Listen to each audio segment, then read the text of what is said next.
negeri akhirat adalah perjalanan yang sangat jauh yang seharusnya seseorang lebih memperhatikan, lebih kemudian bersemangat agar mereka bisa selamat di negeri akhirat. Agar mereka bisa selamat di negeri akhirat. Kemudian kata Allah, wa kara ilaikumul kufra wal fusuq wal isyan. Dan Allah kemudian membuat kalian benci kepada perkara kufur, begitu pula fusuk dan maksiat. Maka ini adalah merupakan nikmat yang sangat agung. Jadi kalau ada orang yang sangat lebih condong kepada kebaikan, maka dia harus bersyukur. Karena Allah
kita semakin malas beribadah. Na'udzubillah.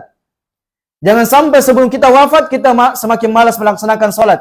Jangan sampai kita menjelang wafat semakin malas untuk berbuat kebaikan. Maka minta perlindungan kepada Allah Jalla Jalaluhu dari sifat malas dan ketidakberdayaan melakukan ibadah kepada Allah Jalla Jalaluhu. Sehingga Nabi SAW mengatakan, siapa yang Allah inginkan, Allah mempekerjakannya, maka Allah akan memberikannya kepadanya hidayah untuk bisa beramal sebelum meninggal. Sebelum meninggal.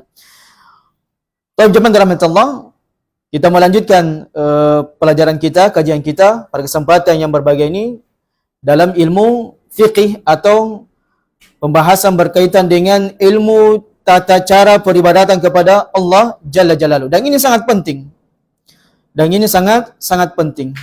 Dan sebelum kita melanjutkan kajian kita dalam kitab Minhajul Muslim yang dikarang oleh Syekh Abu Bakar Jabir Al-Jazairi rahimahullah, ghafarallahu man wa karami, maka terlebih dahulu saya memberikan satu kaidah yang sangat agung dalam beribadah kepada Allah. Dan ini harus kita pahami bersama. Sebab di luar sana zaman rahmatullah banyak orang ekstrim dalam beribadah. Semua yang mereka anggap ibadah mereka lakukan. Padahal kalau kita menanyakan kepada mereka, mana dalil ibadah yang engkau lakukan? Mana dalil yang engkau kerjakan? Maka mereka kemudian pun mengatakan, ini kan baik ya Ustaz. Perbuatan baik. Yang dimana perbuatan baik ini mereka sangkakan akan mendapatkan pahala. Sehingga ada sebuah kaidah yang disampaikan oleh para ulama kepada kita semuanya, bahwasanya al-aslu fil ibadah at-tawakkuf. Hukum asal dalam beribadah adalah diam dan tidak melakukan ibadah tersebut. Atau dalam lafaz yang lainnya, al-aslu fil ibadah haram. hukum asal dalam sebuah perkara ibadah adalah haram. Tidak boleh seseorang melakukan sebuah ibadah apapun bentuknya sampai datang dalil yang memerintahkan kepada kita untuk melaksanakan ibadah tersebut. Karena senantiasa zaman rahmatullah orang kemudian berselisih, bertikai tentang hukum apa? Maulid.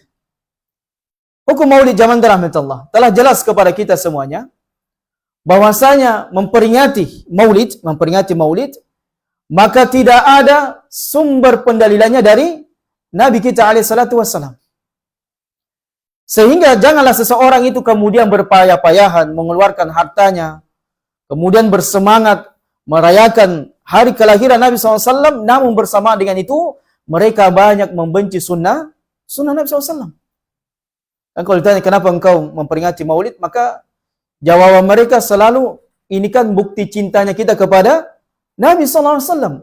Namun ketika ada kajian sunnah, menerapkan sunnah, mereka adalah orang yang pertama kali berteriak, oh radikal itu, teroris itu, wahabi itu. Inilah kebanyakan di antara manusia. Ketika kita menyampaikan kepada mereka ini sunnah Nabi SAW, demikianlah Nabi SAW mengajarkan kepada kita, mereka lah orang yang terdepan dalam membenci kita. Berteriak radikal, teroris, berteriak intoleran, dan sebagainya.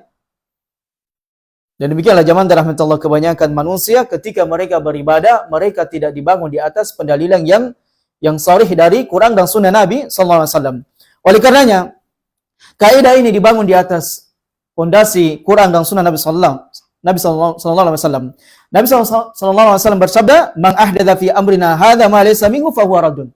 Siapa yang mengerjakan sebuah urusan agama, ya, sebuah pekerjaan ibadah dalam urusan agama kami dan tidak ada contohnya dari kami, maka amalan tersebut tertolak.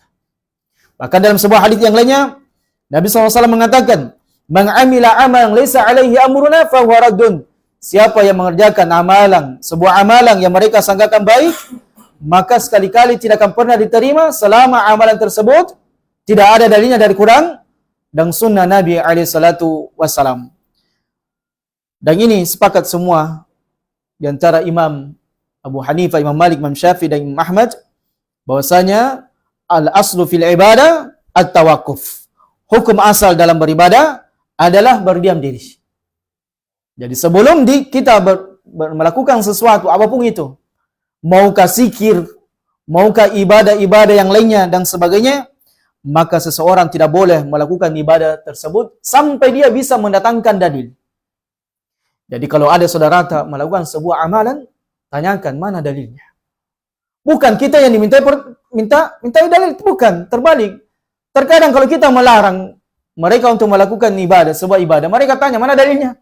Justru sebaliknya, yang melakukan harus mendatangkan dalil. Contoh misalnya salat, puasa, zakat dan sebagainya. Maka semua ibadah ini adalah merupakan perintah dari Quran dan sunnah Nabi SAW. Maka kita menjalankannya. Adapun memperingati perayaan Maulid, maka tidak ada dalil yang sharih dari Nabi SAW yang memerintahkan akan hal tersebut. Kemudian ada lagi jawaban mereka, syubhat mereka. Mereka mengatakan orang yang pertama kali melaksanakan peringatan Maulid adalah sahibul Maulid. Paham Pak? Orang yang pertama kali melaksanakan peringatan Maulid adalah Nabi kita sendiri. Bahkan mereka menuduh Nabi kita SAW adalah orang yang pertama kali memperingati Maulid. Dalilnya dalam kitab Sahih Muslim. Kata mereka, dalilnya adalah dalam hadis yang diriwayatkan oleh Imam Muslim. Ketika Nabi SAW ditanya tentang puasa Senin Kamis. Apa kata Nabi SAW? Itu adalah puasa yang di mana hari aku dilahirkan. Ini jawabannya. Sangat tajam zaman rahmatullah. Sehingga ketika orang setengah-setengah dalam berilmu, mungkin dia mengatakan, iya tahu jeng. Ada dalilnya. Ketika Nabi SAW ditanya beliau tentang kenapa beliau berpuasa pada hari Senin, maka Nabi SAW mengatakan itu adalah hari kelahiranku dan hari di mana wahyu diturunkan pertama kali kepadaku. Sehingga banyak orang tertipu dengan syubhat seperti ini. Tapi zaman rahmatullah. Dikembalikan lagi. Andaikan perbuatan itu baik, maka siapakah yang pertama kali mendahului kita dalam kebaikan? Siapa zaman rahmatullah? orang yang pertama kali pasti akan merayakan kelahiran Nabi SAW. Siapakah mereka? Tentunya para sahabat. Pertanyaannya sekarang, siapa di antara para sahabat setelah mendengarkan hadis ini, mereka kemudian berbondong-bondong dan terdepan melakukan hal tersebut? Siapa? Apakah Abu Bakar, Umar, Utsman, Ali, minal mubasyirin minal jannah dan seterusnya? Atau sahabat-sahabat yang lainnya? Maka tidak ada satupun riwayat yang kita dapatkan ada di antara sahabat setelah mendengarkan hadis ini, mereka kemudian menafsirkan, oh berarti boleh memperingati maulid. Tidak ada zaman rahmatullah jalla jalaluhu. Sehingga perkataan yang paling indah dalam nukilan di antara para sahabat adalah wattaba'uhum fi adharihim fa innahum kanu 'alal huda al-mustaqim. Ikutilah jejak-jejak langkah-langkah orang-orang sebelum kalian, para sahabat. Mereka bagaimana tata cara mereka beribadah kepada Allah. Fa innahum kanu 'alal huda al-mustaqim. Sebab para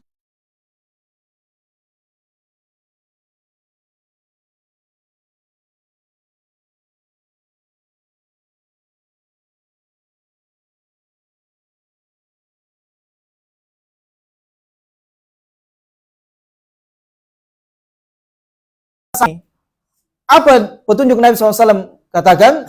Fa innahu may ya'ish minkum wa sayara ikhtilafan katsiran fa 'alaikum bi sunnati wa sunnatil khulafa'i ar-rasyidin. Siapa di antara kalian yang hidup setelah aku, maka pasti mereka akan mendapatkan perselisihan yang banyak. Manusia berselisih. Orang-orang yang pintar berbicara, orang-orang yang beragama tidak di atas dalil, tetapi mereka mampu berbicara dengan berretorika sehingga banyak orang tertipu, maka kita lihat. Dan Nabi SAW memberikan kepada kita semuanya jalan keselamatan untuk selamat dari pertikaian ini dengan apa? Fa innahum may ya'ish minkum saru ikhtilafan katsiran fa 'alaikum bisunnati. Kembalikan kepada sunnahku. Kemudian kalau kita tidak dapatkan dari sunnah Nabi SAW, maka sunnah yang berikutnya siapa? Sunnahnya para sahabat. Ridwanullah jami'an.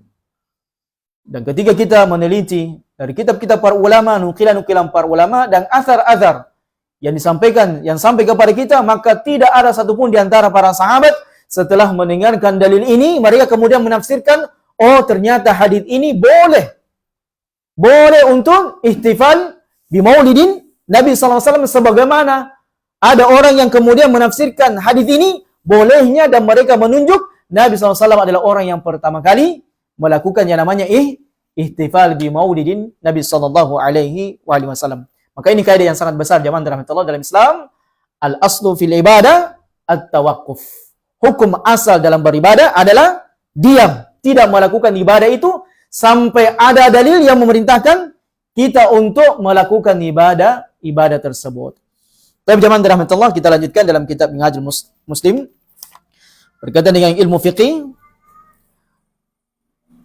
Sampai di mana kemarin masih ingat? Tayamum. Jadi kita sudah membahas kemarin tata cara apa? 3 kita yang bahas kemarin tentang tata cara bersuci. Yang pertama adalah wudu, kita sudah melakukan prakteknya. Kemudian mandi wajib. Kemudian yang terakhir adalah at-tayammum. Jadi hukum asal ketika kita bersuci menggunakan dengan tata cara 2 ini. Yang pertama adalah berwudu dengan mandi. Tetapi kalau kita kemudian sakit atau tidak ada air, maka kita boleh menggantikannya dengan apa? Bertayamum. Maka Allah Subhanahu wa taala mengatakan yuridu bikumul yusra wala yuridu bikumul usra. Allah dalam perkara ibadah menginginkan kemudahan dan Allah tidak menginginkan kepada kita kesulitan. Taib jamaah rahmatullah.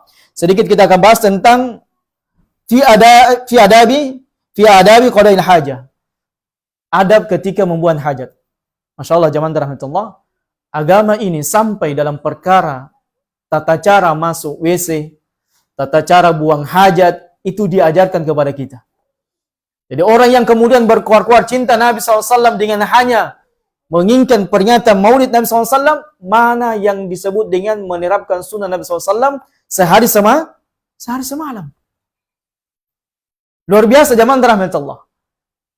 Fa in tuti'u tahtadu. Kalau kalian senantiasa mengikuti Nabi SAW, maka kalian dalam kehidupannya akan terus mendapatkan petunjuk. Artinya apa? Orang yang senantiasa menerapkan sunnah, maka mereka berada di atas hidayah. Ini firman-Nya Allah Jalla Jalaluhu. Jadi seolah-olah Allah mengatakan, kalau kau terapkan sunnah Nabi SAW setiap harinya, mulai dari tata cara makan, minum, kita ajarkan kepada anak kita. Ya, Nabi SAW ketika melihat ada seorang anak kecil yang makan dengan serampangan, maka Nabi SAW mengajarkan kepadanya adab. Ya gulam samillah, wa kul biyaminik, wa kul mimma yalik. Wahai gulam, kalau kau makan, ucapkan bismillah, makan dengan tangan kanan, dan makan makanan yang dekat darimu. Subhanallah. Sunnah Nabi SAW ketika kita menerapkannya zaman rahmatullah, maka itu memberikan kepada kita semuanya petunjuk. Dan petunjuk ini sangat mahal. Karena betapa banyak manusia tergelincir dalam beribadah kepada Allah karena mereka senantiasa jauh dari sunnah Nabi SAW. Sehingga jalan kebaikan dalam kehidupan ini adalah bagaimana menerapkan sunnah Nabi SAW sehari semalam. Makanya Pak baca buku, ada sangat bagus sekali bukunya, saya lupa yang mengarang buku ini. Sunnah Nabi SAW sehari semalam.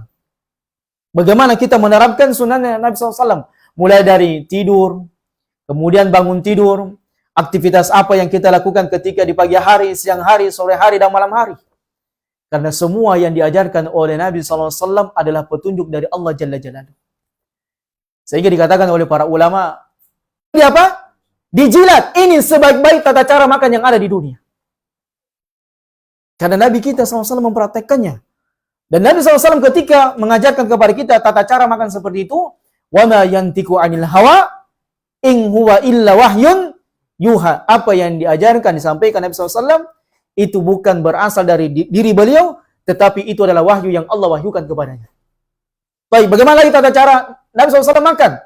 Adalah dengan duduk, kaki kiri, diapakan Pak?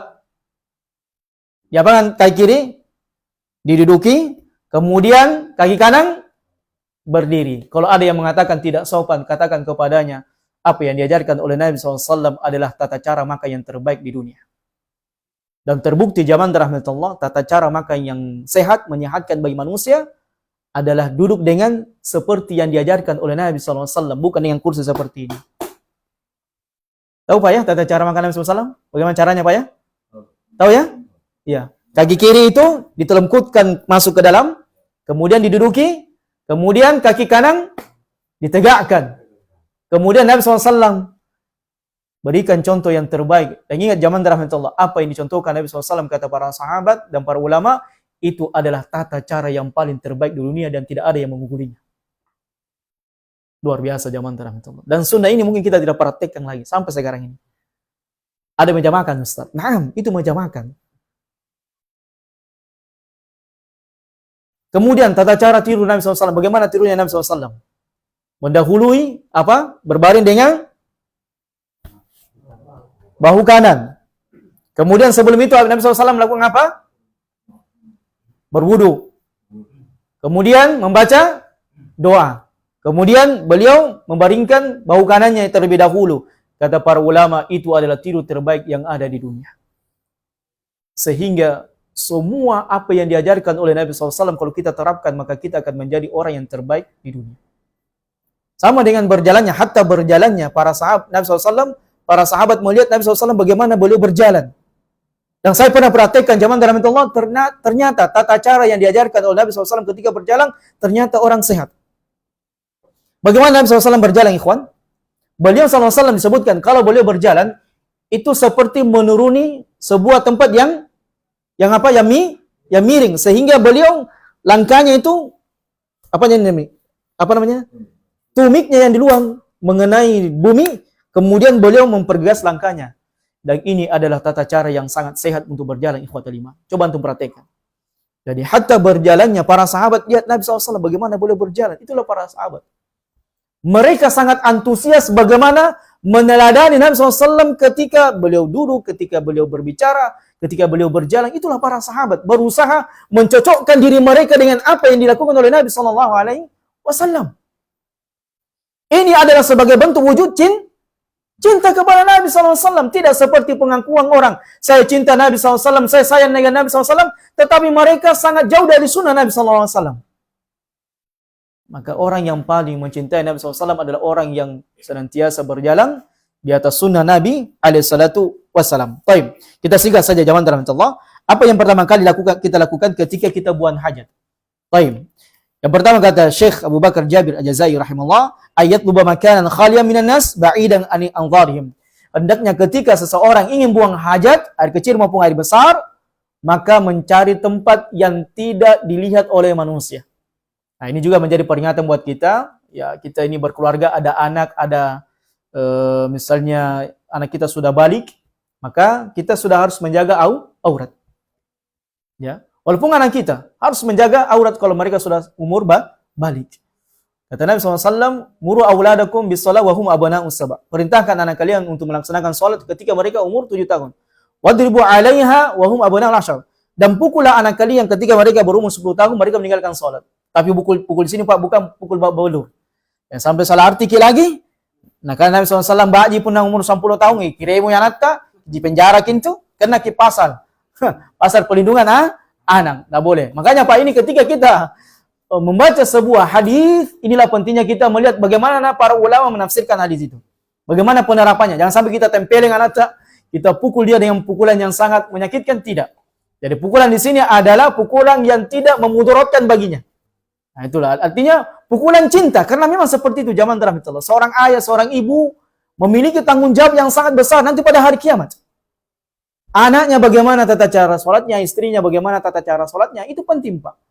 Jadi jangan pernah merasa kemudian kita sok sibuk di luar sana, sehingga kita lupa bahwasanya ada tanggung jawab yang besar yang harus kita didik, yang harus kita jaga.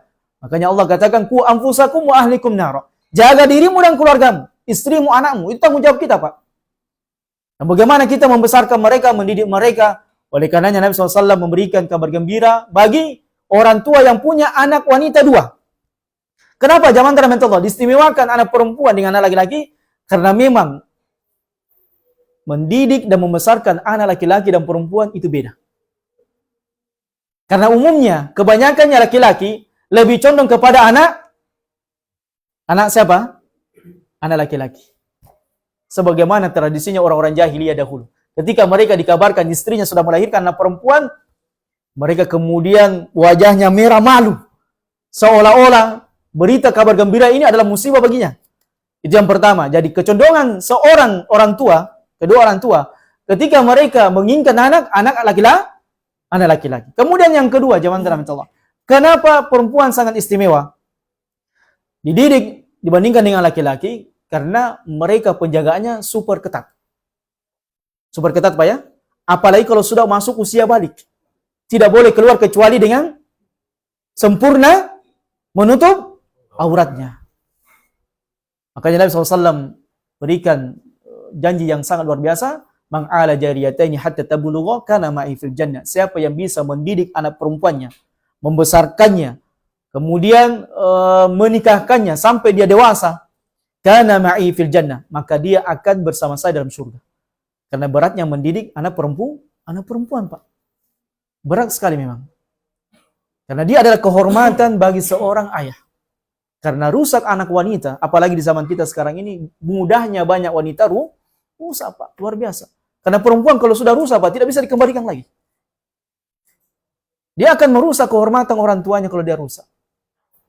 Sehingga betul-betul Islam menerapkan bagaimana tata cara mendidik anak wanita itu tidak sama dengan anak laki-laki.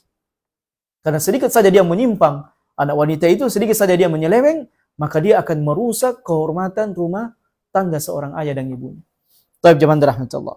Oleh karenanya ketika kita berada dalam rumah, maka ini sudah perlu dijaga. Jadi anak kita jangan sampai dia sudah paham Pak ya. Dia sudah mampu berbicara, dia sudah mampu melihat, dia sudah mampu mengenal ini dan itu. Hati-hati, jangan sampai aurat kita dilihat mereka. Jadi ada batasannya. Wa farriqu fi madajihim. Kata Nabi SAW ketika mereka umur 10 tahun, pisahkan kamar mereka tersendiri. Jadi ini misalnya kamar laki-laki khusus, dan ini kamar perempuan khusus. Tidak boleh zaman rahmatullah. Dan ini adalah sebaik-baik mendidik anak dalam rumah tangga kita. Karena terkadang zaman rahmatullah kita dapatkan, na'udzubillah, ya sama saudara, sebagaimana orang kafir, seperti hidup binatang. Tidak mengenal ini mahram saya atau bukan. ini pasangan halal saya atau tidak.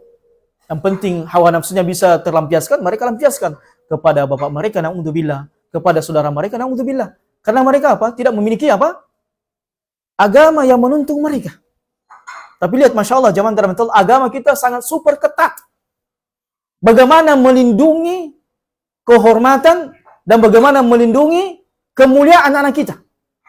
Jadi muliakan anak-anak kita zaman terakhir Allah dengan mendidik mereka di atas agama Islam. Dan tidak ada, demi Allah zaman terakhir Allah, tidak ada ajaran yang sangat luar biasa menjaga kehormatan seorang anak Adam kecuali agama kita. Taim. Yang pertama, adabnya adalah ayat makanan khaliyan minan nas ba'idan an anzarihim. Adanya ketika seseorang ingin buang air besar atau buang air kecil, itu mereka menjauh dari pandangan manusia.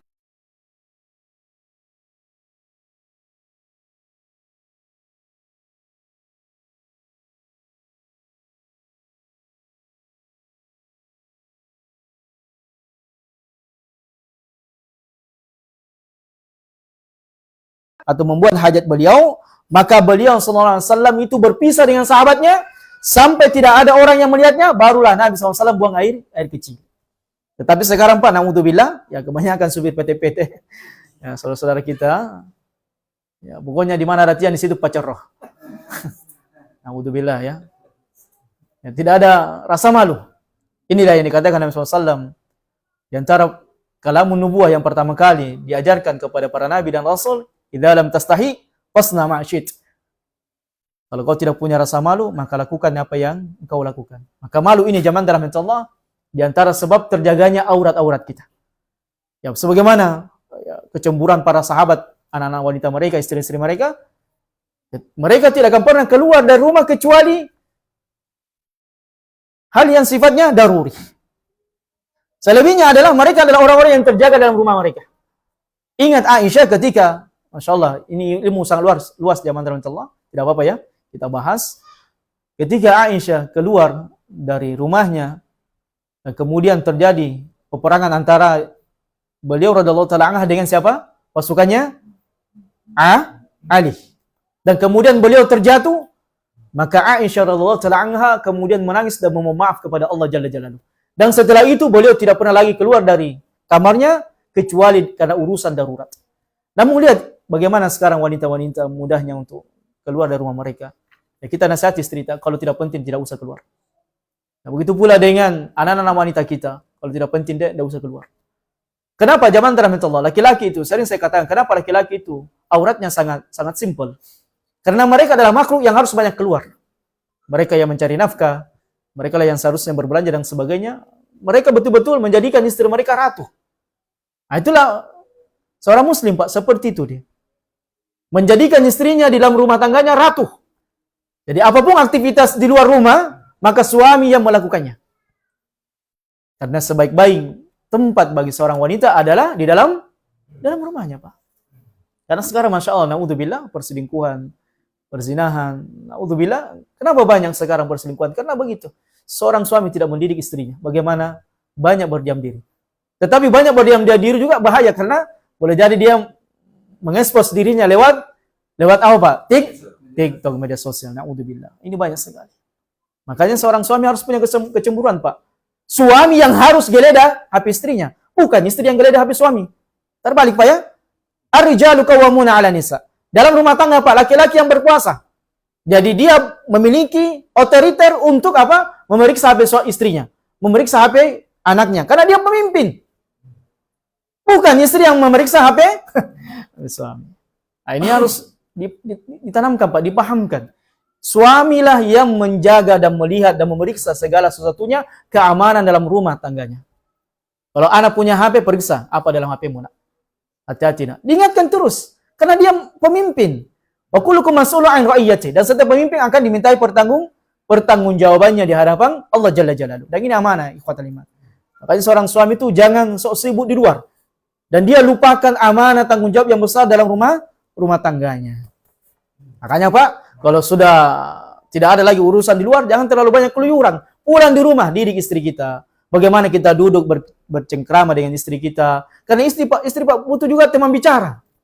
Ya, jangan sampai banyak unek-uneknya yang dia ingin sampaikan sama kita. Ya, tanya apa yang kita butuhkan deh, apa lagi yang kita ingin harapkan dari saya. Itu pula anaknya dididik. Kalau bisa sebelum tidur anaknya dipanggil satu-satu, nak murojaah dulu, satu persatu. Nah, itulah lihat zaman Rasulullah. Inilah pendidikan yang diajarkan orang-orang soleh sebelum kita. Sehingga dahulu tidak mengenal pesantren, tetapi anak mereka soleh. Karena kenapa? Orang tuanya di rumah soleh dan soleha. Itulah para sahabat, Pak. Dahulu tidak ada pesantren di zaman para sahabat, tidak ada. Apa yang menjadikan mereka menjadi generasi yang terbaik dimulai dari orang tuanya. Dan memang zaman orang tua harus belajar, jangan dia pernah merasa cukup. Apalagi kalau istri tak 2, 3, yang tambah beban banyak-banyak itu. Ya. Jadi tidak dipungkiri zaman Allah, semakin banyak yang kita pikul, yang semakin banyak yang ada di pundak kita, maka pertanggungjawabannya sangat sangat besar di hadapan Allah. Jadi tidak hanya sekedar nafkah yang sifatnya lahir, pakaian, beras dan sebagainya, tidak. Ada nafkah yang harus Anda penuhi. Apa itu nafkah? Batin. Dan sebaik-baik memenuhi nafkah batin adalah keimanan. Ketakwaan kepada Allah Jalla Jalla. Bagaimana kita mengisi batin mereka dengan keimanan kepada Allah, ketakwaan kepada Allah. Ajari anak-anak kita bagaimana tata cara sholat, bagaimana anak kita kemudian mereka berwudu. Sama misalnya orang tua itu Pak, saya ingin nasihatkan. Kalau anak kita pulang dari pondok, periksa hafalannya. Bagaimana hafalannya? Bagaimana makharijul hurufnya? Periksa bagaimana tata cara sholatnya. Nak, sholat dulu, saya mau lihat. Apa mau sholat? Karena ingat, orang tua itu ketika dia memasukkan anaknya ke pondok pesantren bukan berarti lepas tanggung jawabnya, bukan. Guru yang ada di pondok pesantren hanyalah perpanjangan tangan kita. Tetapi kitalah yang sebenarnya gurunya. Karena kita yang akan mempertanggungjawabkan anak ini, bukan ustadznya, bukan. Ustadz itu bertanggung jawab dengan kita yang bertanggung jawab di hadapan Allah. Makanya kalau pulang anak saya kalau pulang di pondok pesantren, saya dudukkan, store hafalanmu semua. Saya mau dengar sendiri. Jangan sampai ustadznya, ya Pak lulus. Sementara hafalannya tidak bagus. Tata caranya sholatnya belum bagus. Nah, nanti ketika orang tuanya lihat, oh ini yang kurang di sini, nanti bisa orang tua sampaikan, apa Ustaz, mungkin bagusnya anak-anak itu juga diajarkan bacaan sholatnya. Karena jangan sampai hafalan ayatnya bagus, tapi bacaan sholatnya tidak beres. Bagus hafalannya, Al-Quran dan hadis, tetapi bacaan sholatnya nggak beres. Padahal amalan yang pertama kali dihisab adalah sholat. Inilah ikhwatal iman. Bagaimana orang melihat dan memperhatikan apa yang menjadi urusan pokok yang paling penting dalam dunia ini sebelum dia meninggal. Sebelum meninggal zaman tertentu. Yang kedua sampai salawat. Taib.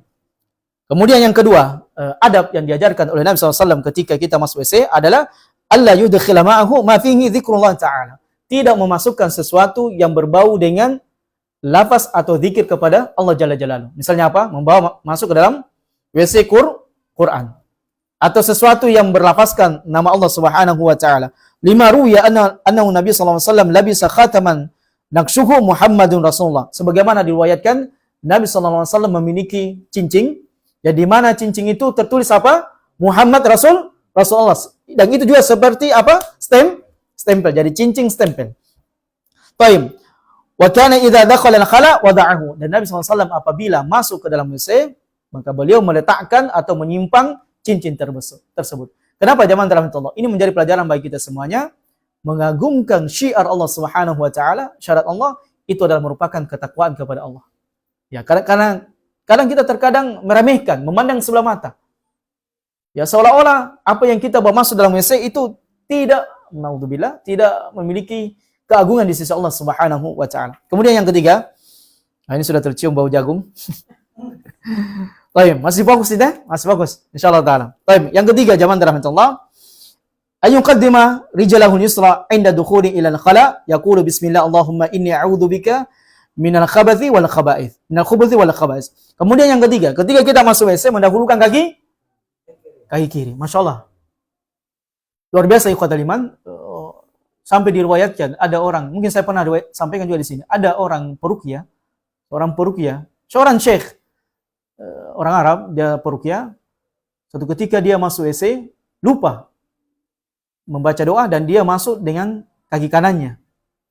Nah, disitulah syaitan masuk dalam tubuhnya dan kemudian kesurupan. Nah, jin ini kemudian mengatakan, sungguh saya berusaha untuk masuk ke dalam tubuh syekh ini, tapi saya tidak mampu. Tetapi saya bersabar mengikutinya terus sampai saya mendapatkan celah. Ketika dia masuk WC dia lupa baca doa dan mendahulukan kaki kanannya. Disitulah saya masuk ke dalam tubuhnya. Coba lihat zaman Allah, kata para ulama, Di antara indahnya menerapkan sunnah dalam kehidupan kita, sunnah itu melindungi kita dari berbagai macam gangguan jin dan syaitan. Termasuk menggunakan tangan kanan. Kata Nabi SAW, sesungguhnya syaitan melakukan apa yang dilakukan oleh anak Adam. Sampai makan, minum, sampai berjima kepada istrinya, na'udzubillah. Dan ketika mereka lupa menyebutkan nama Allah, berzikir kepada Allah, maka syaitan ikut nimbrung apa yang dilakukan. Na'udzubillah. Apalagi berjima dengan istrinya. Maka luar biasa menerapkan sunnah Nabi sallallahu alaihi wasallam. Demikianlah jemaah rahmatullah apa yang bisa kita sampaikan pada kesempatan yang berbahagia ini. Mudah-mudahan kita termasuk orang-orang yang berjalan di atas kebaikan dan terus istiqomah di atas kebaikan sampai kita meninggal insyaallah taala. Barakallahu fikum wa jazakumullahu khairan wa subhanakallahumma wa bihamdika asyhadu an la ilaha illa anta astaghfiruka wa atubu ilaik wa akhiru dawana alhamdulillahirabbil alamin. Wassalamualaikum warahmatullahi wabarakatuh.